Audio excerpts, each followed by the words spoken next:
At our special congregational meeting this morning, we are voting on a new mission statement, that we join together to encourage spiritual growth, build a beloved community, and act for peace and justice. To reflect on how we might live out that mission, I'd like to invite us to reflect on that mission statement from the perspective of the life of W.E.B. Du Bois. Among Du Bois's many accomplishments, he was the first African-American to earn a doctorate from Harvard University. He was one of the co-founders of the NAACP, and he's the one that lobbied for it to use the term National Association of Colored People, and it's interesting to see the way that phrase has sort of come back into vogue as people of color. He was also a fierce advocate for racial equality across many decades. If you want to learn more about Du Bois, in addition to there's a giant two-volume biography of him that won the National Book Award the 2 years that the two volumes came out. There's also an excellent new volume by Gary Dorian titled The New Abolition, W.E.B. Du Bois and the Black Social Gospel. But perhaps the best entry point into Du Bois's life and thought is his own writings, in particular his book, The Souls of Black Folk. I commend that book to you if you haven't read it or if it's been a long time since you've read it. For now, I invite you to hear just one sample of his beautiful and powerful prose.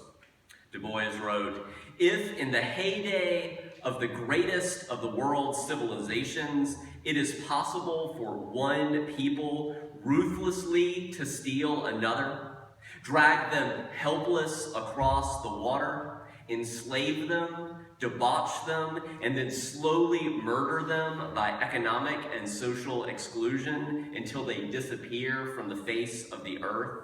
If the consummation of such a crime is possible in the 20th century, then our civilization is vain and the Republic is a mockery and a farce." Du Bois could write devastatingly and powerfully, and his words remain relevant today in our age of the Black Lives Matter movement. Another reason that Du Bois' perspective continues to remain relevant, especially to Unitarian Universalists and other religious progressives, is that he had a strong skepticism toward religious orthodoxy. For instance, way back in 1940, he did not hold back when he was asked to deliver a commencement address to a historically Christian university. He called them out for, quote, "a childish belief in fairy tales, a word-of-mouth adherence to dogmas, and a certain sectarian exclusiveness." He called their teachings about Jesus a miserable apprehension of the teaching of Christ. At the same time, similar to the ways in which we seek to draw wisdom from all the world's religions, balanced with the insights of modern science, Du Bois also had a spiritual wellspring of his own. He actually had a keen appreciation of Jesus, rightly understood historically. And he had what might be called a lover's quarrel with the Black church. His writings were strewn with religious images and references throughout his career, even after he supposedly dropped religion for Marxism. Du Bois was not anti-religious. He was against faith used for fraud, belief used to bully, and Christianity when used to control. Indeed, I suspect Du Bois might well concur with Pope Francis's blunt evaluation this past week of Donald Trump's position on immigration. To quote the pontiff, "A person who thinks only about building walls, wherever they may be, and not building bridges, is not a Christian." Go Pope Frank. Returning to Du Bois, one of the most fascinating details about his life is that he died at age 95 on August 27, 1963, the same day that thousands of Americans were on their way for the March on Washington for Jobs and Freedom.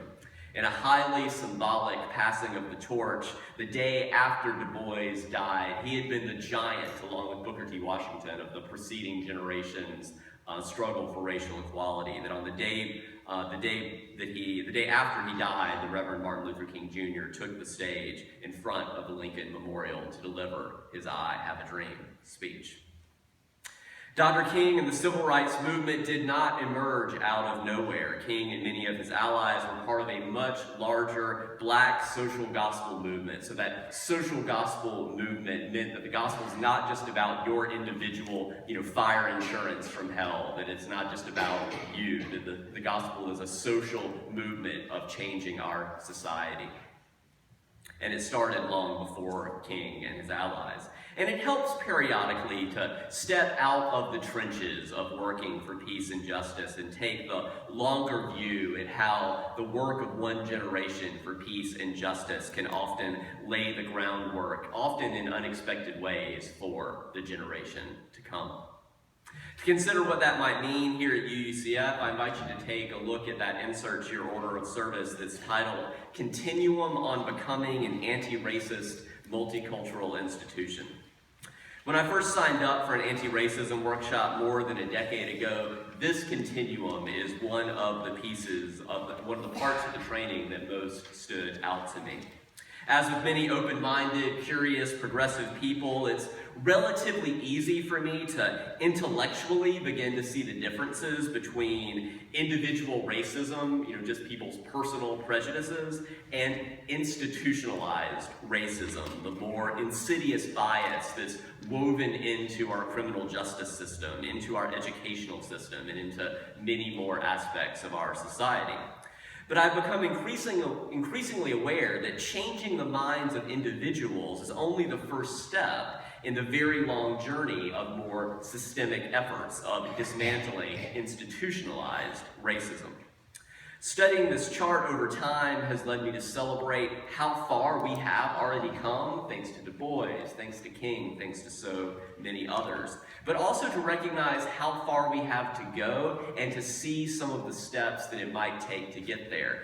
Just to be really blunt, you can look around the room this morning and see we haven't arrived at becoming a fully multicultural community. Specifically on the chart, you'll see 3 paradigm shifts regarding racial and cultural differences that move from experiencing differences as negatively to tolerating differences paternalistically to celebrating differences. As a native son of South Carolina, we're not going to get into last night's election results. I know all too well the history of exclusive, officially segregated institutions and how they can shape a society. We are right to celebrate that we have made progress on the continuum far beyond that exclusive, segregated point. That being said, it's important to recognize that movement along this spectrum happens not in a completely linear progression, but in a spiral that even as we move forward, continues to loop backward. From that perspective, I invite you to consider that collectively as UUCF, we have not fully arrived. We are not all the way at the end of that spectrum. There are many ways in which I would invite you to consider that we are an awakening institution, but we have not fully awakened. And that we are interested in anti-racist analytic change. At least I hope we are, and I see signs that we are. And this continuum invites us to see some of the ways, so other congregations, other organizations that have done this work and succeeded at it, that these are some of the steps that they've laid out and said, if you want to do this, if you want to become more multicultural, this is how you can do it. And this continuum invites us to see that we'll know if we're continuing along this spectrum and continuing to awaken and become a more multicultural institution, if we are increasingly desiring to eliminate racially discriminatory practices and inherent white advantages, if we are sponsoring trainings on anti-racism, and if we are developing deeper understandings about what it means to be accountable to oppressed communities. Not coming in and saying, the great white hope, right? We're here, white people are here to help, right? Instead saying, how can we partner with you, and how can we be accountable to you and walk alongside you? Those are our growing edges. The challenge is to be honest and admit that we are in the messy middle. But an honest confession can also embolden us to begin to do what it takes to become a more inclusive, transformed institution.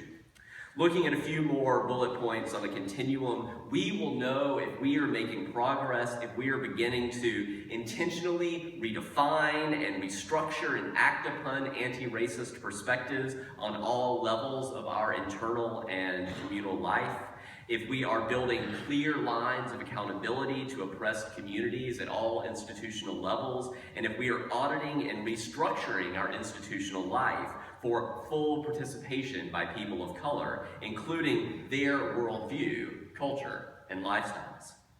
It's impossible to say in advance what specifically that would look like in this particular community of UUCF, but I can say that I'm grateful to be on this journey with you.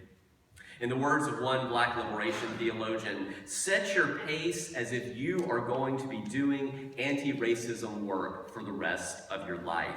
But he continues, there is joy in this work because it enhances your humanity. This turning point that we're on from the messy middle of tolerating differences to fully and authentically celebrating and integrating differences is also another place where Dr. Du Bois can be a guide for us today. Du Bois wrote that his experience of living as a person of color in a white supremacist country had given him and other people of color a double consciousness. Some of you may remember that phrase from Du Bois' work, a double consciousness.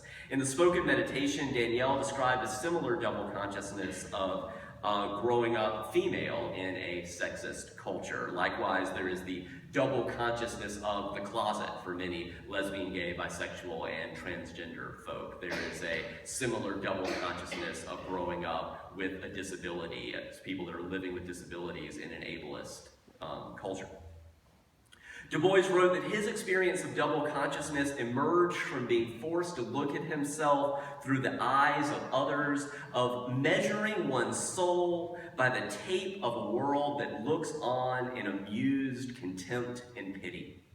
That's what developed this double. It wasn't how he naturally experienced himself as a young, black boy growing up in Massachusetts, but that coming to become more fully aware of this white supremacist culture, he said, was like measuring one's soul by the tape of a world that looks on in amused contempt and pity. And so he began to develop who he knew himself to be in contrast to how he saw other people perceiving him.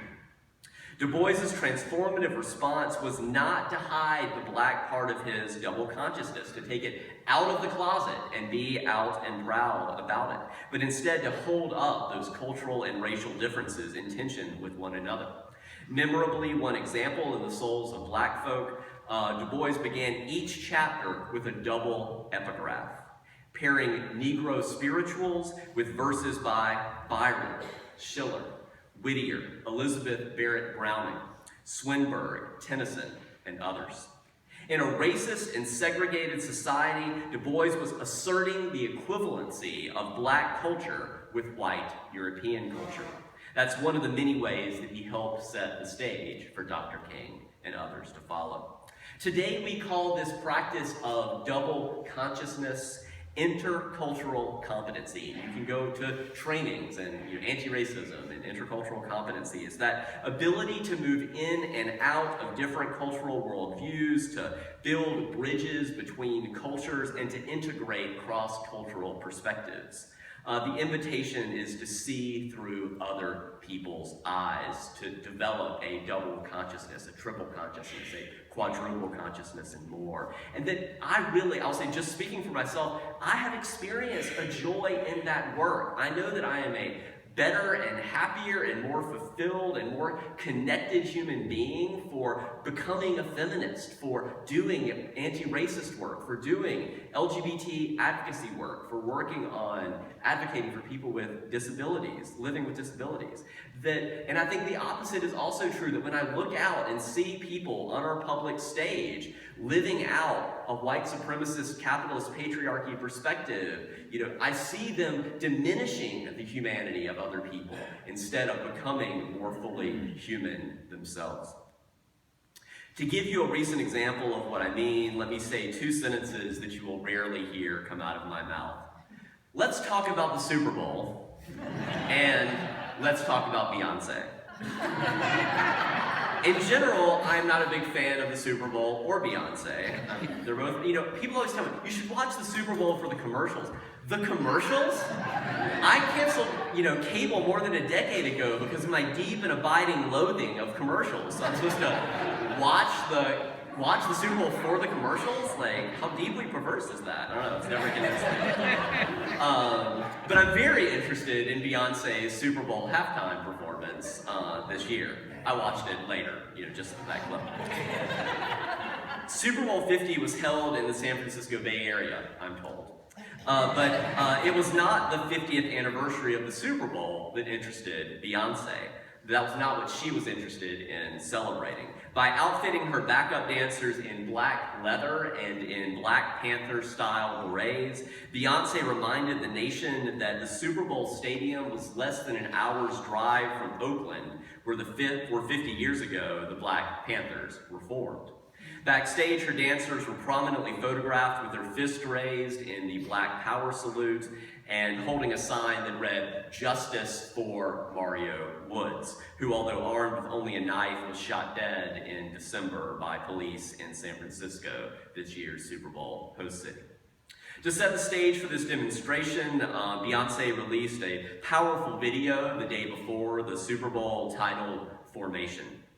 Among the many powerful images, the most moving is of a young black boy wearing a hoodie while dancing in front of a line of white police officers wearing riot gear, invoking the memory of the 17-year-old Trayvon Martin, who, while wearing a hoodie, was murdered, which made him look suspect, was murdered 4 years ago this coming Friday by a white neighborhood watch volunteer. Unlike what happened to Trayvon, when the black boy in the video throws up his hands at the end of the dance, the white police officers too put up their hand in the hands up, don't shoot gesture, invoking the memory of the 2014 murder of Michael Brown by a white police officer in Ferguson, Missouri. The video then cuts to a wall of graffiti that says, "Stop shooting us." Through the lens of W.E.B. Du Bois, I invite you to consider that Beyoncé is challenging the Super Bowl audience to have a double consciousness in regard to race, to see the world more clearly by viewing it not only from the perspective of white privilege, but also from the black experience of institutionalized racism.